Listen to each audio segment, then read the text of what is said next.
My name is Catherine. I'm currently 34 years old, and I've been living with my mother at our family home since my father passed away 3 years ago. I chose to stay at home because I felt it was too risky to leave my mother alone. So, I've been living at home for these 3 years. During this time, the worst kind of people paid a visit to me and my mother. These awful individuals were none other than my real brother, Bob, and his wife, Jane. I've known my brother since he was born, and Jane, his wife, was a classmate of his since middle school. They've been dating since then, and Bob would bring Jane home every vacation, so I got to know her too. To put it bluntly, I can't forget these two. To be honest, they used to bully me just for fun. Both my parents were busy with their jobs, so it was pretty common for them to be absent on weekends. However, when they weren't home, that's when the worst time would start. Our family home, which we've been living in, is a rather spacious mansion built by my father, who was a CEO. But as soon as I was told to play hide and seek in this mansion and I got inside a closet, my brother and Jane immediately filled the closet with stuff, blocking my way out. I was often stuck in the closet until just before my parents returned home, and would frequently get scolded by my mother for messing up the inside of the closet. However, since my mother only worked in the mornings, she came home early one day and saw Bob and Jane stuffing me in the closet and blocking the door. She was furious as if she was on fire. From then on, I was never locked in the closet again, but the harassment from the two never ceased. I hated my parents for not being at home when I needed them. Of course, I resented my brother and Jane, but I also felt spiteful towards my parents who wouldn't help me. However, when I reached middle school, for some unknown reason, Bob and Jane shredded my school uniform with scissors, scribbled all over almost all my textbooks with pens, and cut them with scissors. They even ruined my cushions and beddings. I later learned that the two, who were high school students at the time, got bad grades on their final exams and were pissed off from being scolded by their parents. That's probably why they took such a horrible revenge on me. I was dumbfounded in my tattered room. Why am I experiencing such a thing? Why won't anyone help me? I stood there, lost in those thoughts. Then, when I didn't come to the dining room even at dinner time, my mother, who came to call me, saw my room and screamed. Upon hearing her, my father also rushed in. My brother, who came in last, was struggling to suppress his laughter, and occasional chuckles slipped out. To my surprised parents, I said, "Mom, Dad, I want to leave this house." As soon as I said that, tears started to overflow. No one is helping me. Bob and Jane are always mean to me together. My toys, my study tools, and my clothes are all ruined. I don't want to live in such a house. I hate both of you, Dad and Mom. You guys won't help me. Perhaps it was the first time I cried so much in front of my family. Until then, I had been silently enduring and crying quietly even when things were tough. But then, I cried out loud like a child. Seeing me like this, my mother hugged me and said, "I'm sorry for everything until now." Even my brother, after seeing such a scene, seemed to realize the gravity of the situation and tried to run away, but my father grabbed him by the collar. "Do you realize what you've done? This is a crime." Although my father didn't yell, his low voice was scary even to me, who wasn't being scolded. "Ah, crime, that's an exaggeration. We just played a bit too much. Destruction of property is a crime. You understand that you need to compensate for it, right? But Catherine is family. And I'm a minor. Minors can't be criminals, right?" My father sighed deeply at my brother's frivolous words. "Indeed, a minor like you doesn't have the ability to pay. However, it's the parents who clean up the mess. If you can't compensate, we will have to. We also bear responsibility for raising you this way. I think it's time you go live with your uncle." "Huh?" This uncle was actually my father's younger brother. He was a stern figure who absolutely despised dishonesty and was feared by all the neighborhood kids, kind of like a boogeyman. He was nice to well-behaved children like me and the other kids, but he had no tolerance for pranksters like my brother, Bob, and Jane. Bob never got along well with this uncle. No way! I don't want to live with Uncle. I promise I won't do this kind of thing anymore. I've heard that too many times.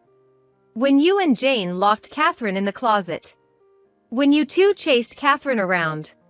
When you threw bugs at Catherine, knowing she's afraid of them. Each time we learned of your actions, we scolded you and you always promised to never do it again. But you did it anyway. We can't keep someone who hurts our family at home, even if they are family. Never set foot in this house again. With that said, my father took Bob by the scruff of his neck and dragged him away. Later, I found out that my father and mother had been angry at Bob's behavior. However, even after being scolded, Bob didn't seem to understand why he was being punished. He just continued his annoying antics against me. He must be beyond help. That's what I decided to think. There are idiots in the world who don't understand the most basic rules of society. I learned this from watching Bob and Jane. Originally, Bob planned to go to some university on our father's dime after finishing high school.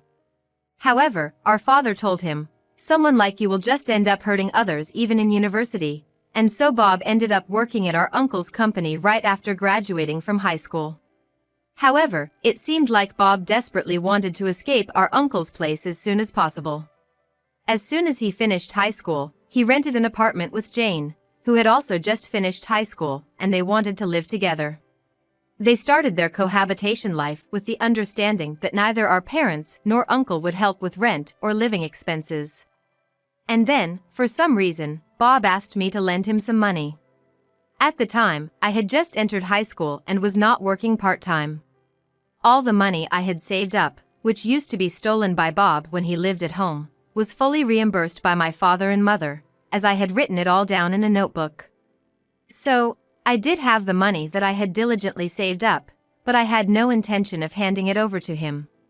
To Bob's request, I replied, "Aren't you ashamed to be asking your high school sister for money? I'm not even working, so I don't have any extra money. There's no way I'm giving you any." After that, I told both my mother and father about Bob's attempt to borrow money from me, and they were angry and promised that they would not provide any further assistance. I thought that Bob and Jane should live on their own without relying on others. Since then, I have worked hard and went to college. I studied diligently in college as well, and after graduation, I joined a company where I continued to learn new things. I was so busy with my own life that I had completely forgotten about Bob. But just as I had forgotten about him, an invitation to his wedding arrived at our house. The bride was, of course, Jane, with whom he was living. Oh, so those two are finally getting married, I thought as my parents and I discussed whether we should attend the wedding of a family member. However, a few days before the wedding, my father collapsed and was taken away by an ambulance. He was always a fragile man, but this was the first time he had collapsed, so both my mother and I panicked and called an ambulance. At that time, I reached out to my brother, but he replied, "I'm about to get married. Don't call me during this crucial period of my bachelorhood." Even when I told him that our father had been urgently hospitalized, he brushed it off, saying, "He just tripped, didn't he? Make sure to come to my wedding." With that, he hung up. Not long after, our father passed away. Given the circumstances, a wake and funeral were inevitable, so my mother and I informed my brother that we wouldn't be able to attend his wedding. Despite his insistence that we come, my mother and I decided to remain absent. We also informed Jane's parents about our father's passing and our inability to attend the wedding. Although Jane's parents understood our predicament, my brother and Jane said, "You guys not coming to the wedding is so disrespectful. I suppose the term rudeness was coined for people like you. We put in a lot of effort for our wedding. Are you trying to ruin it?" The words that were left on my mother and I's voicemail were so absurd that it made me want to ask who the real rude person was here. While my mother and I were busy conducting the funeral smoothly, my brother and Jane went ahead with their wedding without giving a second thought to our father's death. From then on, my mother and I never mentioned it, but we felt our relationship with my brother had been completely severed. But, out of the blue, my brother showed up at our doorstep. When I opened the front door in response to his "I've got a delivery" over the intercom, there stood my brother and Jane. I was caught off guard as the monitor only showed silhouettes. As soon as I opened the door, my brother and Jane, carrying large luggage, barged in, pushing me aside. Hey, what's the rush? I protested. It seemed that my brother had completely forgotten the words of our father, who had once told him never to step into our house again. The two of them, who had brashly entered the house, put down the luggage they were carrying in the hallway and started talking nonsense at me. You and Mom should leave this house immediately. What? Isn't Mom diagnosed with dementia? This luxurious mansion is not suited for someone like her and a loser like you who never improves. This kind of mansion should be taken over by glamorous people like Jane and me. So, you guys should leave right away. What? I was stunned. What on earth was my brother talking about? After 3 years since our father's death, he hasn't apologized, visited the grave, or done anything at all, and now he's asking for the mansion. Furthermore, while presuming that our mother has dementia, he's planning to evict her? I was left speechless. Then, our mother emerged from a room in the back. "Catherine, what's going on?" As my mother peeked out and saw my brother, she said something unbelievable. "Oh, who might you be? If you're a stranger, please leave," she said. Hearing this, my brother and Jane laughed mockingly at her. "See? This is how she is every time we call her. Her dementia must be getting worse. I'll leave it to you to take care of Mom. You can have Mom. I'll take the mansion. After all, I'm the eldest son, so it's only right that I get the mansion." With that, my brother walked deeper into the house. Moreover, Jane, imitating Bob, turned to me and our mother and said, "Take the old lady and get out. I never want to see you again." I rushed to my mother's side and asked, "Mom, are you okay?" After that, as if we were being driven out, my mother and I left the mansion. Leaving all the old furniture behind, my mother and I took our belongings and fled the house. Fortunately, a friend of mine, who heard about our situation, offered us his house, saying he was abroad and couldn't take care of it. Originally, his cousin was taking care of the house, but since he's going to be transferred to another state next year, it seemed like perfect timing since there would be no one to look after the house. Upon arriving at the house and setting down our luggage, my mother and I finally felt at ease and took a deep breath. Then, my mother said with a laugh, "We've left that house, and I still don't like the way Bob and Jane act. Maybe we should sell the house." She said it outright. I asked my mother the question that had been on my mind. "Bob said you have dementia, Mum." "What's that about?" "Oh, that. About 2 years ago, I started getting frequent requests from those two to lend them money. But they didn't even come to their father's funeral, and they never contacted me afterwards. I just couldn't comprehend how they had the nerve to ask for money. So every time, I pretended not to know them and said, 'Who? I don't know you. You're a stranger to me, right? Oh, I see.'" It seems that Bob and Jane misunderstood my mother's indifference and disregard for them, treating them as strangers because she didn't want to have anything to do with them anymore. They mistook this as her genuinely forgetting who they were. That's why they thought she had dementia. In any case, I think it's wrong to evict someone you think has dementia. My mother immediately decided to arrange for the sale of the mansion. We'd been talking about selling the overly large mansion since our father passed away, and we were living there just the two of us. At that time, one of the executives from my father's company, where I am now receiving training as a successor, asked me to sell him the mansion if we were planning to sell. So, the buyer is pretty much decided. All that's left is to go through the formalities.